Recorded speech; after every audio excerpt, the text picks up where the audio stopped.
Hi, everyone. Great to have you with us. A brand new edition of the MSG 150 at Home presented by Chase. Bill Pidto along with Alan Hahn and Monica McNutt, smiling as always. And we all love the John Wallace hat today. He's got the great collection, but we think this is the number one choice, right? There you go. That's it. That's the original, the MSG 150 hat. I got it last year. Like I said, I got a box of them for you guys. So when we're able to get back into, normalcy, I'll have a box for I have a hat for everyone at the MSG studio. Take note, Han's got a big head. We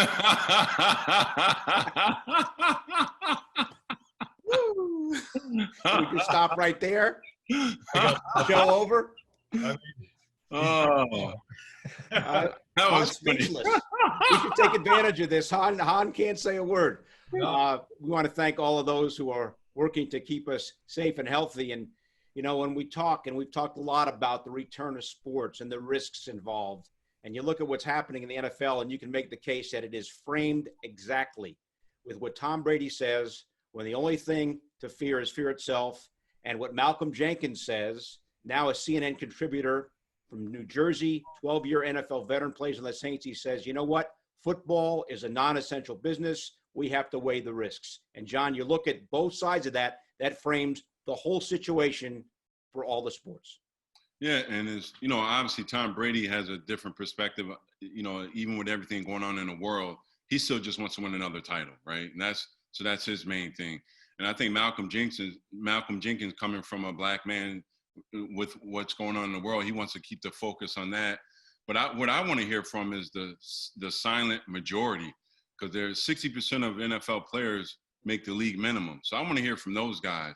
Malcolm Jenkins, 12-year NFL veteran, two-time Super Bowl champion. I'm sure he's got a lot of money in the bank. So it might not be essential for him to play right now with everything going on. But some of those guys who need their money and who kind of go from check to check, football is very essential. And they can't wait to get back to not only playing, but getting their paychecks coming in because they take care of their families. So obviously, Tom Brady has a different perspective. He's sitting on more money than you could possibly count. So it has nothing to do with money or any of those risks. He just wants to get back to playing.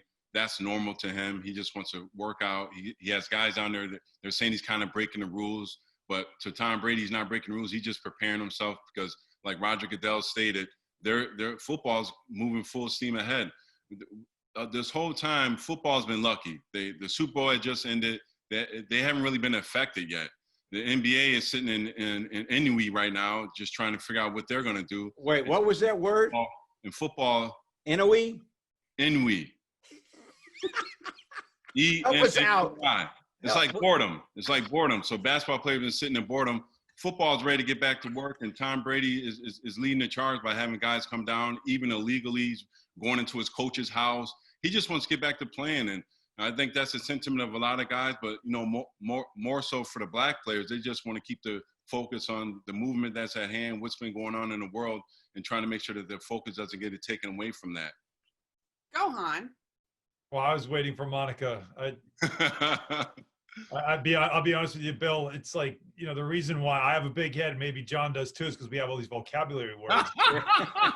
You clearly don't know. So can you spell Ennui? Spell it, John. Spell it. John E-N-N-U-I. E-N-N-U-I. That's never been used on this show, I'll tell you that, but there's always a first for everything. It's not the first word that's never been used on the show that I've used. Don't worry about it, Bill. Go ahead. We had a liction we like, though. We like that from last time. Oh, man. But I love how Bill reacts to things he's never heard before. It's a conversation, but this is a serious conversation.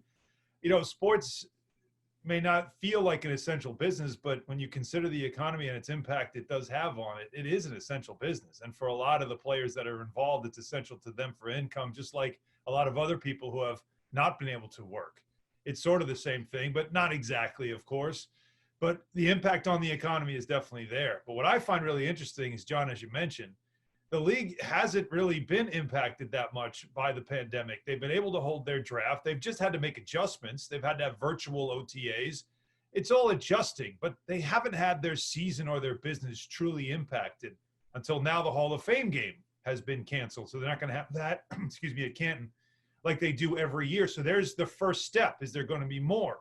But Roger Goodell's already talking about the idea of preparing for games not just for broadcast for their fans, but for fans in the stadiums. So status quo, like they believe that they're just going to continue going forward here until they're forced to make a decision on whether or not they're going to allow fans at any capacity in their stadiums. So they still haven't felt that impact yet, but it is curious to see when they do what they're going to do about it, how they're going to handle it.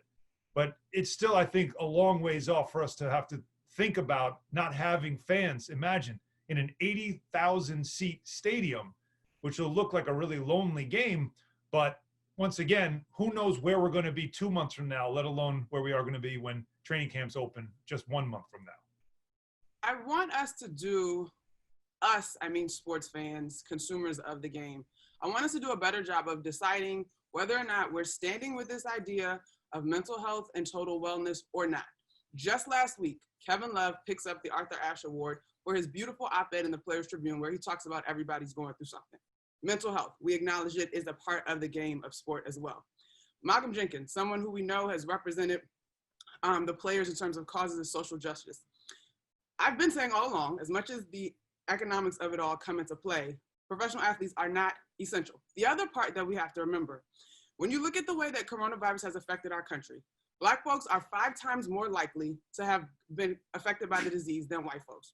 I'm not saying that Malcolm Jenkins and Tom Brady are the perfect example of that because their socioeconomic status does a little bit different for them. But Malcolm Jenkins and people that look like him are far more likely to have an aunt, cousin, friend of a friend who's been touched by this disease compared to Tom Brady. So when I saw the post, quite honestly, I thought it was a little bit out of touch and tone deaf. I understand you as a competitor, but this moment in history is very, very real. And the numbers are real, over 100,000 deaths. So this isn't something that we can take lightly. I think Tom Brady whiffed on understanding his platform and the example that he sets. Roger Goodell moving forward as things will go until we have to make an adjustment. That's what we all did. But on March 11th, when everything came to a screeching halt, the changes were made. So I'm not really paying attention to what Goodell said, but I think Tom Brady set a bad example in terms of a leader, and he did not have a heart for the moment and just how many people this disease is touching and devastating, quite honestly.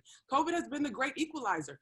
40+ million people have applied for unemployment. And so that 60% that you talked about, John, that making the minimum in the NFL, I hate to say it, but join the club. So many people are going through financial hardship. And so your zeros, 6 figures, 8 figures, welcome to the club. We're all being touched by this thing.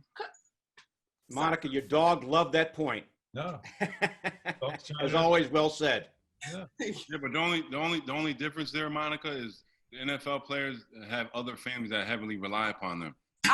I acknowledge that, John. I acknowledge all of that. But what I'm saying is this thing is going to trickle down and affect all of us. Now, if I take care of my family, it affects me more than if it's just myself. But the point is we can't escape it. And so if safety says we're going to have to eat this, what do you want me to do? Monica, what about the importance of the NFL and the other sports trying to get some type of normalcy back in our society by return to play? I hear you on that, but okay, y'all. So let's say we've had this happen in sports where guys collapse while they're playing because of heart conditions that haven't been recognized. I'm not saying that won't happen, and obviously we know that the medical teams around the teams are going to take every precaution. Every I will be dotted, T will be crossed, and of course we're testing for the virus. But what are we going to say if we have an actual athlete that is a casualty by the hands of this disease because we wanted sports to be back so society could be normal? I'm just saying we have to think this thing all the way through. That's not on my I don't want that on my conscience. What I'm gonna say? Oh, he knew the risks. Yeah, he did. But does that make you feel any better? That could happen. Monica, and I think because football can't operate in a bubble. Football is the one sport that it's impossible to have any type of social distancing in that sport. I mean, you huddle and breathe on each other. So it really is impossible to go that deep when it comes to protecting yourself. Once you're out there on the field playing against another team, that's it. Exposure's there. And they're not going to play in one stadium. They're not going to stay in one city. What the NBA and NHL are trying to do seems to be the closest thing you can do, as Dr. Anthony Fauci has said, to possibly have games. Tennis, golf, they can do it as well because of the distance.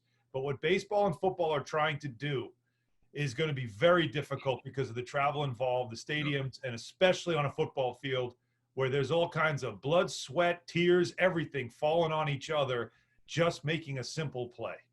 Alan, you mentioned the NBA and some news yesterday. Vince Carter, who played with John Wallace in Toronto when Carter was a rookie, has called it quits. Only player in the history of the NBA to play in 4 different decades. And remember, March 11th turned out to be the Knicks and the Hawks' last game of the season. Knicks up comfortably in overtime. Carter, who had played earlier in the game, comes in the final seconds, hits a 3. What a way to go out. He had the motion there when the shot went in. And John, when you put his career in perspective, what do you think about? You know him better than anybody. First of all, he came in with the whole going to be the next Michael Jordan because he played at North Carolina and he's very athletic. And it's just very hard to live up to those expectations.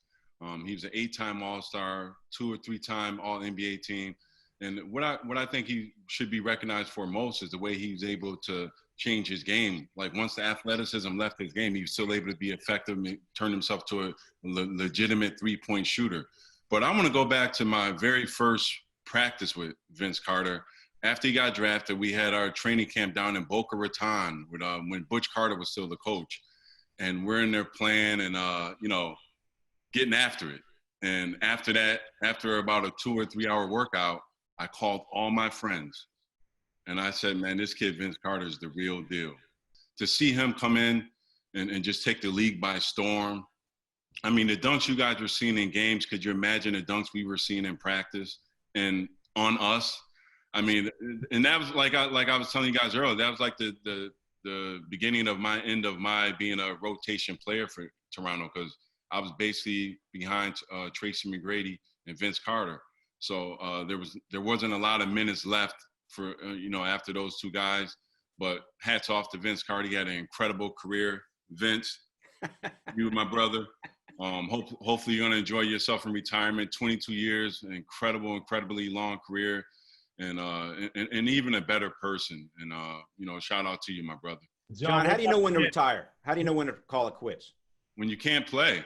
Bill, I mean, it's really simple. You go to practice one day and everyone's just being kicking your butt, and you don't have it in you, and you don't even want to fight because you just know they're just better than you right now, and there's nothing really you can do about it, man.